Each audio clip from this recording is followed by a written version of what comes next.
বিধানসভা নির্বাচনের আগে বালুরঘাটের মাটি থেকে বিজেপি এবং নির্বাচন কমিশনকে কড়া ভাষায় আক্রমণ শানালেন তৃণমূলের সর্বভারতীয় সাধারণ সম্পাদক অভিষেক বন্দ্যোপাধ্যায়। মঙ্গলবার বালুরঘাট টাউন ক্লাব গ্রাউন্ডের জনসভা থেকে তিনি অভিযোগ করেন, বাংলার ডেমোগ্রাফি বা জনবিন্যাস বদলে দেওয়ার চেষ্টা করছে বিজেপি। অভিষেকের দাবি, বাংলার মানুষ যাতে ভোটাধিকার প্রয়োগ করতে না পারে সেই চেষ্টা চলছে। বিহার ও উত্তরপ্রদেশ থেকে বাংলার বিভিন্ন প্রান্তে ভোটার ঢোকানো হচ্ছে। এই বিষয়ে তিনি ইতিমধ্যেই কমিশনে অভিযোগ জানিয়েছেন বলে জানান। এদিন সভা থেকে সুকান্ত মজুমদারকেও তীব্র আক্রমণ করেন অভিষেক। তার কথায়, ডবল ইঞ্জিন সরকারের সবথেকে বড় ভুক্তভোগী বালুরঘাট। 5 বছরের বেশি সময় ধরে এখানকার সাংসদ এবং বিধায়ক দুজনেই বিজেপির, অথচ এই এলাকার জন্য 10 পয়সার বাড়তি অনুদানও আনতে পারেননি তারা। তৃণমূল নেতার দাবি, বিজেপি সাংসদ দীর্ঘ 7 বছর ধরে এলাকার জন্য কোনো কাজ করেননি। পাল্টা চ্যালেঞ্জ ছুড়ে তিনি বলেন, আমাদের সরকারের উন্নয়নের রিপোর্ট কার্ড আর সুকান্ত বাবুর রিপোর্ট কার্ড নিয়ে আসা হোক। আমাদের সরকার বালুরঘাটে কি করেছে আর মোদী সরকার কি করেছে সেটা মানুষ বিচার করবে। এদিনের সভা থেকে পলিটেকনিক কলেজ এবং সুপার স্পেশালিটি হাসপাতালের প্রসঙ্গ টেনে রাজ্য সরকারের সাফল্যের খতিয়ান তুলে ধরেন অভিষেক। পাশাপাশি নিত্য প্রয়োজনীয় জিনিসের মূল্যবৃদ্ধি নিয়েও কেন্দ্রকে নিশানা করেন তিনি। দুধ, চাল, তেল থেকে শুরু করে পেট্রোলের দাম যে আকাশ ছোঁয়া তা মনে করিয়ে দিয়ে তিনি বলেন, দেশের অর্থনীতি আজ রসাতলে। বাংলার মানুষকে ভাতে মারতে চাইছে বিজেপি।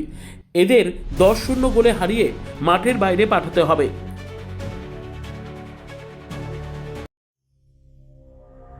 সংবাদটি নিবেদন করছেন স্বস্তিলোক উৎসব ভবন, গঙ্গারামপুর, দক্ষিণ দিনাজপুর।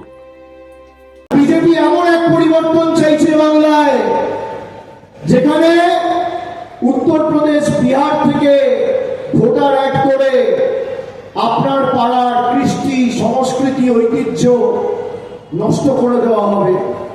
এমন পরিবর্তন চাইছে বাংলায়, যেখানে আপনি মাছ খাবেন না, ডিম খাবেন না, মাংস খাবেন, সেই সিদ্ধান্ত বিজেপির নেতারা দিল্লি থেকে ঘোষণা করবে আর নিদান দেবে। এই টাকা আমি চ্যালেঞ্জ করে যাচ্ছি, আপনাদের হাতে মোবাইল আছে, আমার কথা রেকর্ড করুন।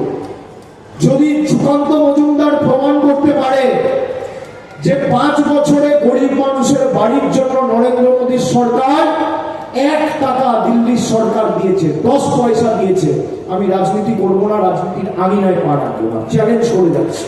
5 বছর তৃণমূল কংগ্রেস এই বালুরঘাটে প্রতিনিধিত্ব করার সুযোগ পেয়েছে। শঙ্কর চক্রবর্তী আছে এখানে, 11 থেকে 16 তিনি বিধায়ক ছিলেন, মন্ত্রিসভায় মমতা বন্দ্যোপাধ্যায়ের গুরুত্বপূর্ণ মন্ত্রকের দায়িত্বও সামলেছেন। একটা মেডিকেল কলেজ 2016 সালে মমতা বন্দ্যোপাধ্যায় এসে ঘোষণা করেছিলেন যে আপনারা শঙ্করদাকে জেতান, 16 থেকে 21-এর মধ্যে যদি শঙ্করদা বালুরঘাটের আবার প্রতিনিধি হিসেবে কাজ করার সুযোগ পায়, আমরা মেডিকেল কলেজ করব। 2016-তে আরএসপি জিতল, আর 2021-এ বিজেপির প্রতিনিধি অশোক লাহিড়ী জিতল। 2011-য় যে উন্নয়নের কর্মযজ্ঞ শুরু হয়েছিল, 5 বছর পর সে উন্নয়ন থেমে গেল। বলুন, এই ভোট শুধুমাত্র তৃণমূলকে জেতানোর ভোট নয়, বাংলার মানুষকে যেভাবে অত্যাচারিত করেছে বহিরাগত জমিদারদের উচিত শিক্ষা দেওয়ার ভোট। তাই 6-0 করতে হবে এবার তৃণমূলের পক্ষে। সর্বোত্তম সুযোগ সুবিধা রয়েছে আতিথেয়তায়।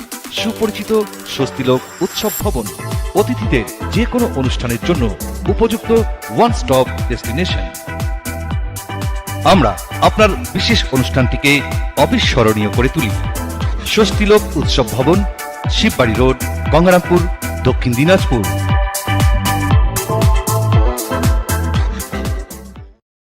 ব্যুরো রিপোর্ট, উত্তর বাংলা সংবাদ।